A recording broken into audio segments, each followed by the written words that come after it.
Bismillahirrahmanirrahim. Assalamualaikum warahmatullahi wabarakatuh. Alhamdulillahirabbil alamin. Segala puja dan puji syukur hanya milik Allah Subhanahu wa taala. Tak lupa sholawat dan salam semoga tetap terlimpahkan kepada junjungan Nabi besar Muhammad sallallahu alaihi wasallam. Sebelumnya perkenalkan, nama saya Leon Dai Faizul Haq. Nomor NIM saya 050124039. Saya berasal dari Prodi Hukum Keluarga Islam, Fakultas Syariah dan Hukum UIN Sunan Ampel, Surabaya. Tujuan saya membuat video ini yakni untuk memenuhi tugas ujian akhir semester pada mata kuliah Hukum Pidana Islam yang diampu oleh Bapak dosen Dr. Syamsuri MHI. Dan pada kesempatan kali ini saya akan membahas tentang perspektif hukum pidana Islam atau pandangan hukum pidana Islam terkait tindak pidana atau yang biasa disebut dalam hukum pidana Islam itu sebagai jarimah. Dan langsung saja pada materi yang saya ambil, yakni saya mengambil perspektif hukum pidana Islam pada jarimah khomer atau minuman keras. Contohnya minuman keras tuh seperti ini, seperti ini, seperti ini. Nah, itu minuman keras. Dalam dalil syara atau dalil yang ada dalam Al-Quran dan hadis, kita bahas pada dalil Al-Quran, yakni pada surat Al-Ma'idah ayat 90 yang berbunyi, يا أيها الذين آمنوا إنما الخمر والميسر والأنصاب والأزلام رجس من عمل الشيطان فاجتنبوه لعلكم تفلحون.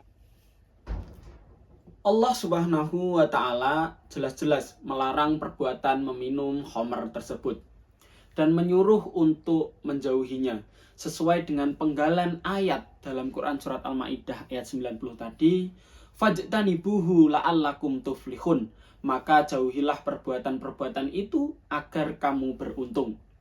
Nabi Muhammad sallallahu alaihi wasallam juga menjelaskan dalam sabdanya, yakni setiap yang memabukkan itu haram. Hadis riwayat Muslim. Pun pandangan ulama terkait dengan ijma'nya, yakni khomer adalah haram dan mengonsumsinya adalah jarimah had. Selain dalam Al-Quran, hadis, dan ijma' para ulama, jarimah khomer juga dibahas dalam perspektif hukum pidana Islam.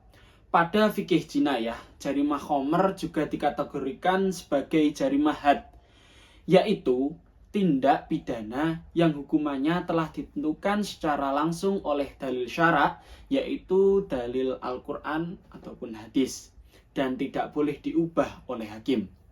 Dan jumhur ulama juga sepakat bahwa hukum had itu berlaku walaupun hanya sedikit. Jadi walaupun seorang meminum khamr atau mengonsumsi khamr hanya sedikit, tetap berlaku hukum had. Oke, kita masuk ke dalam bentuk hukuman jarimah khamr. Kalian tahu nggak kenapa khamr, orang yang meminum khamr itu dapat dihukum? Karena tadi itu sudah disebutkan bahwa khamr itu termasuk dalam hukuman had dan hukumnya itu ada pada dalil syara. Yang pertama bentuk hukuman itu ada hukuman had khamr itu sendiri. Yang kedua ada hukuman takzir.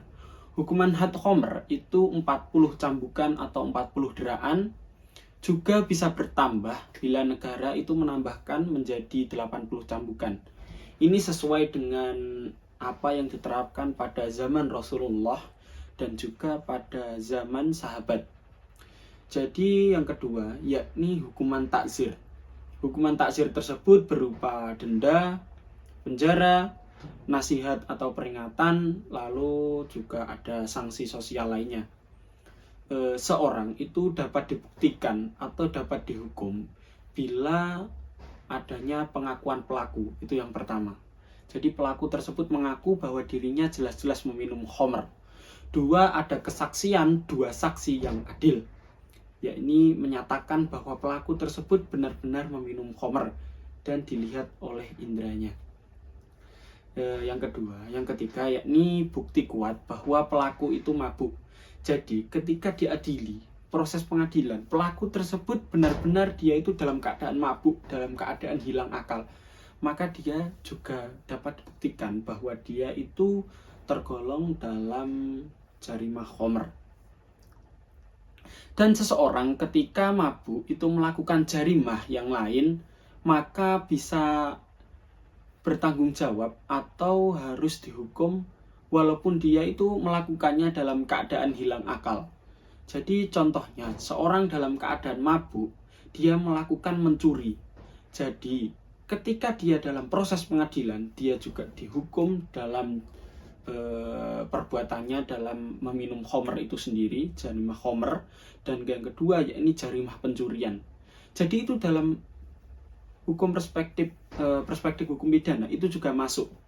Jadi ketika seorang mabuk melakukan tindakan pidana yang lain itu dapat dihukum juga walaupun dia melakukannya dalam keadaan hilang akal. Selanjutnya, jika kita membahas kenapa khamr itu diharamkan, kita bahas dalam perspektif hukum Islam dalam maqasid al-syariah, yakni sebagai bentuk perlindungan dari hifz al-aql atau perlindungan pada akal, dan hifz an-nafs, yakni perlindungan pada jiwa.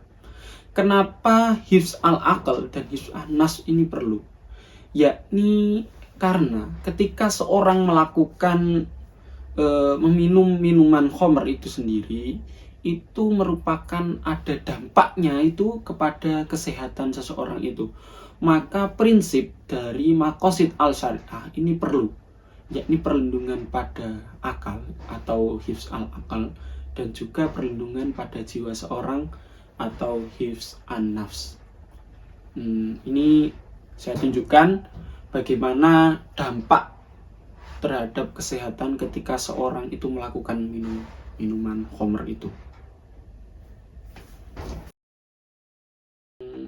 Baik, tidak terasa pada slide dampak-dampak tadi itu, dampak-dampak kesehatan yang disebabkan oleh minuman khamr itu juga tahapan terakhir pada sinau bareng kita pada kali ini. Yakni kesimpulannya bahwa meminum khamr itu merupakan sesuatu yang haram dan larangannya itu tertuang dalam Quran surat Al-Maidah ayat 90 yang memerintahkan kita untuk menjauhi dari meminum khamr, berjudi, mengundi nasib dengan anak panah itu tidak boleh. Dan jarimah khamr itu juga dikategorikan sebagai hukuman had dan dapat dihukum, dan hukumannya ada hukuman had itu sendiri dan juga hukuman takzir. Dan Islam menyatakan bahwa sangat penting untuk kita menjauhi meminum khamr itu, karena dalam maqasid al-syariah itu terbilang bahwa ada hifz al-aql dan hifz an-nafs, yakni perlindungan terhadap akal seseorang dan perlindungan terhadap jiwa seseorang. Ini menyatakan bahwa Islam itu sangat menjaga bagi kehidupan atau kepada jiwa-jiwa atau tubuh seseorang yang menjadi umatnya itu sendiri. Jadi karena dampaknya meminum khamr itu juga kita rasakan ke dalam tubuh kita sendiri. Cukup sekian apa yang dapat saya sampaikan. Santen duduhe klopo, nyigar kupat isine pero, cekap semanten atur kawula, menawi lepat nyuwun ngapura. Nun wal qalami wa mayasturun. Wassalamualaikum warahmatullahi wabarakatuh.